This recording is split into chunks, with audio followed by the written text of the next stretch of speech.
Senior صحافی اور تجزیہ کار سلیم صافی کہتے ہیں کہ پنجاب کے برعکس خیبر پختونخوا میں اتفاق رائے سے نگران وزیر اعلیٰ کا انتخاب ہوا، لیکن اب پتہ چلا کہ مولانا فضل الرحمان نے کیا کھیل کھیلا ہے۔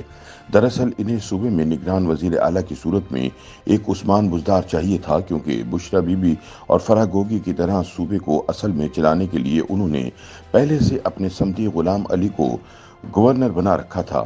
ان کا منصوبہ یہ تھا کہ حد سے زیادہ شریف نگران وزیر اعلیٰ اعظم خان آرام سے بیٹھے رہیں گے اور حد سے زیادہ ہوشیار گورنر غلام علی صوبہ چلائیں گے۔ اپنے سیاسی تجزیے میں سلیم صافی کہتے ہیں کہ پہلی فرصت میں کے پی کے نگران وزیر اعلیٰ اعظم خان کو وہ کابینہ دلوائی گئی جو 50% جے یو آئی کے وابستگان یا اے ٹی ایمز پر مشتمل ہے۔ کوٹے میں 2 مسلم لیگ نون، 2 اے این پی کے، جن میں سے ایک عملاً غلام علی کے گروپ کے بندے ہیں، اور 2 پیپلز پارٹی کے وزیر دیے گئے۔ ایک ایسے صاحب بھی وزیر بنائے گئے جو سرکاری ملازم تھے اور اب انہیں فارغ کرنا پڑا۔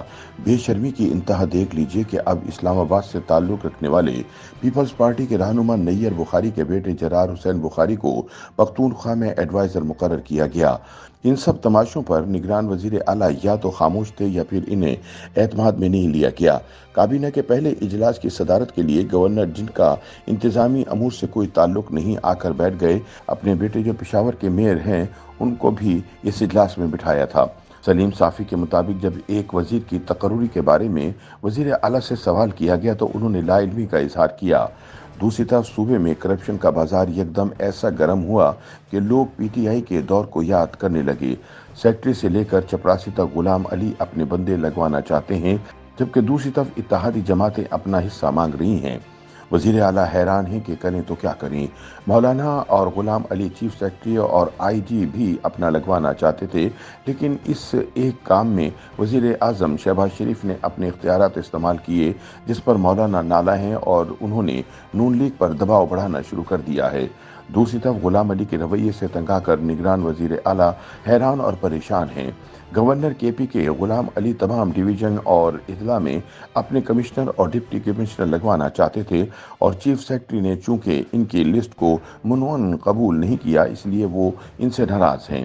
اس طرح وہ ہر ضلع میں اپنی مرضی کے ایس پیز لگوانا چاہتے تھے، اور چونکہ آئی جی نے گورنر کی مرضی کے مطابق تقرریاں نہیں کیں، اس لیے غلام علی کو اب آئی جی بھی زہر لگنے لگے ہیں۔ سلیم صافی ماضی کے حوالے سے بتاتے ہیں کہ خیبر پختونخوا کے نگران وزیر اعلیٰ اعظم خان بڑے خاندان سے تعلق رکھنے والے سابق بیوروکریٹ ہیں، اچھی شہرت کے حامل ہیں، لیکن المیہ یہ ہے کہ ایک تو حد سے زیادہ شریف ہیں اور دوسرے اب بہت ضعیف ہیں۔ 2018 کا الیکشن جیسے عمران خان کی سوا باقی سب سیاسی جماعتوں نے متفقہ طور پر سلیکشن قرار دیا، اس کے لیے قائم نگران حکومت میں اعظم خان وفاقی وزیر داخلہ تھے، اور ان کی اس شرافت سے تب کے سلیکٹرز نے بھی بہت فائدہ اٹھایا۔ وہ آرام سے ایک کونے میں بیٹھے رہے، ادھر آر ٹی ایس فیل کیا گیا، ادھر پولنگ اسٹیشنوں سے پولنگ ایجنٹ باہر نکلوائے جاتے رہے، لیکن وہ کچھ کر رہے تھے اور شاید نہ کچھ کر سکتے تھے۔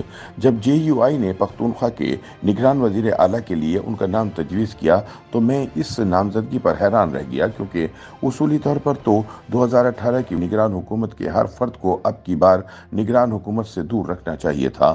ان کی 2018 کی سلیکشن میں اس حد سے زیادہ شریفانہ کردار کی وجہ سے کسی نے پرویز خٹک کی ڈیوٹی لگائی کہ وہ اعظم خان کے معاملے پر محمود خان وغیرہ کو بھی راضی کرا دیں، اور انہوں نے یہ معجزہ کر دکھایا۔